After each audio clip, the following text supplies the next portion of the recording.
we're here with Brendan Storrs from Desacore. And Brendan, thank you so much for not only having a chat today, but we had kind of pretty much solidified our lineup, and we found out about you through Hakuna Matata Enterprises, who has sponsored the second stage, which gave us some extra room. And because we have our doors open early at 11:30 for some of our guests within the communities that have been working with us to make sure that Shine is as accessible as it could possibly be, we didn't want to play pre-recorded stuff for them to get to experience the adaptive technologies from Full Body Sound and feel the beat. And so you're going to be playing, you're literally the very first artist to play the Shine Music Festival. Yeah, I think that's absolutely insane, and I'm like so honored that to be a part of it in that kind of way that, this brand new technology, people get to experience, my music to it. And so, ever since you told me that too, I've been thinking about like, what are the best like healing frequencies that I can put in my music? And, my girlfriend was like, hey, you got to put like 440 hertz in there or something like that, something that will like resonate and sound good. So I've been really working hard the last couple days to, first of all, write new music for Shine, but also write music that I can play because I'm having a special guest on stage too. You Oh, know, tell us about that. most, yeah, so like most electronic artists, as I don't know if this is super aware, but I'm, kind of one of the main people doing electronic music at Shine. Um, and I feel like one of the elements that's been lacking from the electronic music scene is the live element and also the melodic element too. Um, it really comes back to our roots in terms of like, can we make music that is not just, cool bass sounds for, kids to dance to, but actually make somebody feel something. And so, just the past few weeks, I've been trying to draft up everything I can together to think of like, what are the most soothing instruments that I can implement into there. So I've really been working on crafting my piano solos to fit into that as well. I've added sitar sounds, but also my special guest too is an insanely talented cellist and fiddle player. And one of the things that I love incorporating in my music most is string instruments because it's so soothing and healing to the ear. And also, I feel like it complements, I'm a piano player and guitarist, at heart, and to have that kind of classical, like I'm a classically trained musician, so I grew up, listening to, Bach and Beethoven and writing concertos and stuff on piano, and I transitioned into electronic music from that. But one thing that I never lost was that melodic component and the true soundscape that those kind of you know that kind of music can create because it, that's really where you feel most of the emotion is in like the person playing the instrument and then you feeling not just the vibration coming from the instrument itself but from their energy too that they're putting into it. You don't hear that in with electronic music a lot. It's the mixing of the beats, right, that keep people dancing, and Yeah. you bringing that classical element and all. And I mean, I can't Mhm. cello in electronic music. Is that? I mean, where did you even come up with this idea?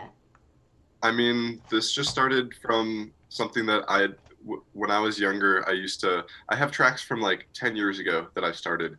And, I started out in GarageBand, and my instruments that I chose were like piano and drums and like stringed instruments. And I basically just had, like little melodies that were all just like these like written pieces. And then I was like, hey, this would be really cool if because I was starting to get into electronic music because I got really into parkour and free running, and in the parkour and free running scene, they like electronic music because it's like as the beat drops, people are doing flips and jumping off of stuff and running off walls and things like that. And I was like, dang, this would be really cool if we actually incorporated, some of what I had, previously been studying into that, and brought that live feel because it's only just like a like a but I want a more like I want something that actually, you know, makes you feel something. And one of the ways that like I cope with, you know, my anxiety and depression that I struggle with on a daily basis is through music. And I feel like people can really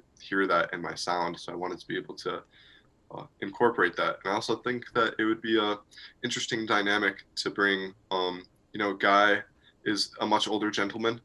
And so I think it's going to be a cool dynamic duo to have, you know, me, a younger guy, even doing stuff on the mixer too. Like I plan on scratching too, like a little bit, Oh, nice, and old school. while he's like jamming out on violin. And I think it'd just be a cool cross section between, you know, today's modern era of electronic music, but also bringing back, you know, this other generation of music that I feel like is being lost as new artists start to come up.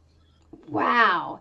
I'm so excited about this. So, who? Yeah. It's interesting. You've got a really diverse background, which is in music taste, which is really also what Shine's all about, right? We've got country and bluegrass and a Spanish guitar and all of this and what you're.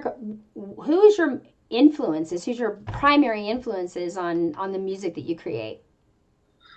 Well, my primary influences right now probably that kind of ranges on a day-to-day basis depending on like what I'm listening to and what I'm feeling. But like one of my favorite electronic artists, for example, his name is Charles the First, and the reason why I like him so much is because he does things differently, and everything that he does is super melodic. And it's like you can tell that he has a lot of keyboard experience in his sounds, but also he's one of those other artists that also puts a lot of emotion and meaning into his music. Um, and I actually got to meet him a couple weeks ago, and that was one of the things that probably inspired me most to start writing new music because I talked to him, and I was like, hey, I'm a huge fan of your music, first of all, but also like I can hear in your music that recently it sounds like you've been struggling. And I asked him about it, and I was like, are you okay? And he was like, honestly, like I'm not, but thank you for asking that because like it means a lot that somebody actually can listen to my music and be able to like pick that out. And you know, he had been dealing with loss and grief, and you know, when you put on his music, like you know, at least with his album, if you know the whole like backstory, you know, I started like crying listening to that, and I was like, you know, like I've gone through a lot of, you know, pain in my life too, and the one thing that really has gotten me through all of that is music. And so I was like, maybe if I write something that's healing and you know that is expressive of my emotions, somebody else can relate to it, and maybe I could be the person that Charles was for me, that made me happy listening to his music because it was bringing me out of my depression or something like that. So, so he's definitely one of the largest influences in the electronic music scene, but also like I get a lot of inspiration from the classic rock that I grew up with, you know, like Led Zeppelin and Pink Floyd and Rush, and if you listen to a lot of these bands, like Pink Floyd, for example, they were doing things different off from the bat. Like they start out their music with samples of clocks, for example, in time, or cash registers in money, and like I was like, wow, that's such an interesting um, uh, dynamic way to create like an atmosphere and a soundscape, and to also tell a story that's more than just music. And so I kind of took inspiration from them in terms of kind of how I start and some of my tracks, because I like to open them with sounds of nature, or sounds of wind chime, or birds chirping, or slight rattling of some sort of like metallic objects, or these abstract sounds that create more than just like okay, the song is starting. It's like, no, this is like the setting, this is the place and setting that we're at where it's happening. Because I'm like, this is full body sound for people that may not have any hearing at all, and this is what they're going to be experiencing. And the real world has a lot more to it than just harmonics and frequencies and music and such. And there's so many interesting sounds that can you know, complement uh, the musical soundscape in addition to that that I think are really important to be experienced too, to hear the birds chirping or to feel the water running next to the river. That's something that we're really lucky that we get to be able to experience, and not everybody gets that. And so I thought maybe like, you know, for Shine, if I was able to incorporate as much of that as possible in terms of like transitioning between from song to song and from emotion to emotion, that there was this aspect of like you're traveling between each piece, and along each journey you're going to hear a different set of sounds that is going to build up into the next one. Think there's any chance at all that we could hear you play something live for us? Yeah, totally. Awesome. So this is gonna start out kind of called "If We Had Nothing," and this is originally a piece that I wrote with my friend Will, and kind of just transition into improv. I pretty much only have like the first two chords planned, and then everything else is just kind of whatever comes. So, but